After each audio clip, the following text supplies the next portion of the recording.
Hello students, बहुत बहुत स्वागत है आपके चैनल के ऊपर। तो आज हम क्वेश्चन नंबर 7 करेंगे।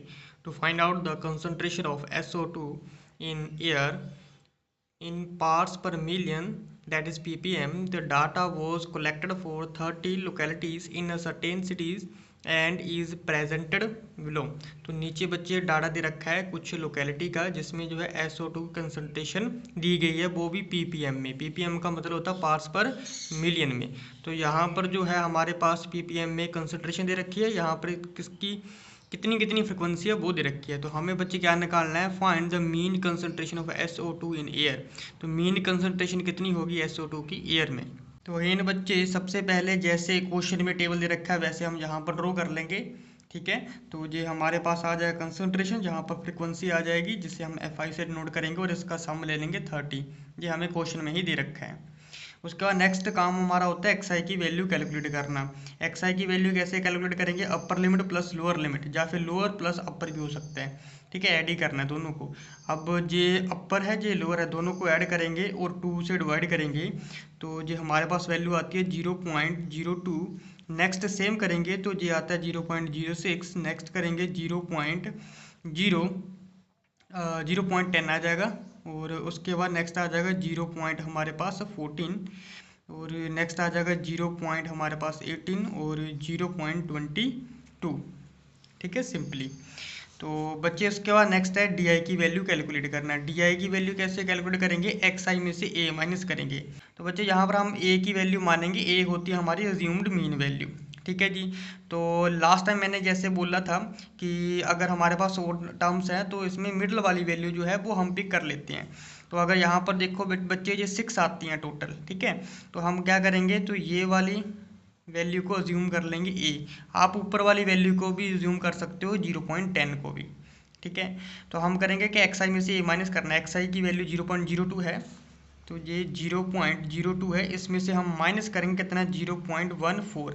तो बच्चे ये आंसर जो है हमारा नेगेटिव में आता है, नेगेटिव के 0.12। ठीक है, तो हम यहाँ पर डी आई की वैल्यू लिखेंगे नेगेटिव के 0.12। उसके बाद नेगेटिव के 0 अगेन हम 14 में से माइनस करेंगे तो 0.08 आ जाएगा। और नेक्स्ट वैल्यू करेंगे तो नेगेटिव में अगेन वैल्यू आ जाएगी 0.04। ठीक है जी, नेक्स्ट वैल्यू देखेंगे तो 0.00 आ जाएगी। ठीक है, यानी कि 0 वैल्यू रहेगी। ओके, अगेन हम जो है 0.18 में से 14 वैल्यू माइनस करेंगे तो जो पॉजिटिव में आंसर आता है 0.04। उसके बाद ये वैल्यू भी हमारी पॉजिटिव में आएगी तो 0.22 में से 0.80 माइनस करना, 0.08 आएगी। ठीक है जी। अब उसके बाद नेक्स्ट स्टेप हमारा यू आई की वैल्यू कैलकुलेट करना है। यू आई की वैल्यू कैसे करेंगे, डी आई को एच से डिवाइड कर देंगे। एच क्या होता है, अपर और लोअर लिमिट का डिफरेंस होता है। तो यहाँ पर जब चेक करोगे तो जो डिफरेंस है हमारा वो लगभग 0.04 के अराउंड आ रहा है। सबसे पहली वैल्यू कैसे निकालेंगे, तो ये वाली वैल्यू पिक करेंगे -0.12 और डिवाइड कर देंगे 0.04 के साथ। अब ऊपर भी बच्चे 2 के बाद ही डेसिमल है, डिजिट के बाद, और ये भी यहाँ पर 2 डिजिट के बाद डेसिमल है। डेसिमल तो ये तो सीधे कट जाएगा, मतलब जहाँ पर भी 100 बनेगा नीचे इसका 100 बनेगा वो ऊपर जाएगा, 100 से 100 कैंसिल हो जाएगा, वो 12/4 ही रहेगा। तो ये 4 से कट जाएगा, 12 कितना आ जाएगा 3। तो यहाँ पर आंसर कितना आएगा 3। सेम इसका भी डेसिमल 2 के बाद है, सेम 2 के बाद है, सारे 2 के बाद है, तो बच्चे सीधा डिवाइड हो जाएगा जी। तो 4 को 8 के करेंगे तो आ जाएगा 2, हमारे पास साथ में माइनस लगता जाएगा और ये आ जाएगा -1 और ये आ जाएगा 0 और ये +1 और +2। ठीक है, अब इसके बाद हमारे पास नेक्स्ट जो काम है वो करना है बच्चे एफ आई को यू आई के साथ मल्टीप्लाई, यानी कि एफ आई यू आई की वैल्यू निकालनी है। तो 4 3 का 12, तो ये आ जाएगा -12। 9 2 का बच्चे होता है 18, वो भी माइनस के आ जाएगा। 9 1 का 9 माइनस का 9 आ जाएगा। अब 2 0 का 0 हो जाएगा, 4 1 का 4 हो जाएगा और 2 2 का हो जाएगा बच्चे 4 पॉजिटिव के। ठीक है, अब इनका सम लेंगे तो अगेन मेरी तो यही सलाह है कि आप नेगेटिव वाले को अलग से सॉल्व करो, पॉजिटिव वाले को अलग सॉल्व करो, उसके बाद दोनों को ऐड या सब्ट्रैक्ट जो होगा उससे सॉल्व कर लो। ठीक है, तो ये आंसर आ जाएगा बच्चे हमारे पास -31। ठीक है जी। अब यहाँ पर आप लोगों को पता चल ही गया कि हमने यू आई की वैल्यू निकाल ली, एफ आई यू आई की वैल्यू निकाली, तो हम स्टेप डेविएशन मेथड यूज़ करेंगे यहाँ पर। तो बच्चे जो फॉर्मूला आ जाएगा तो x is equal to A plus summation F I U I multiply by H divided by F I. तो अगेन यहाँ से वैल्यू जो है मैं थोड़ी अलग लिख के आप लोगों को बता देता हूँ कि जिस समेशन एफ आई की वैल्यू हमारे पास 30 है और summation F I U I की वैल्यू हमारे पास माइनस के 31 है, और जो h की वैल्यू है वो है 0.04 और जो a की वैल्यू है वो 0.14 है।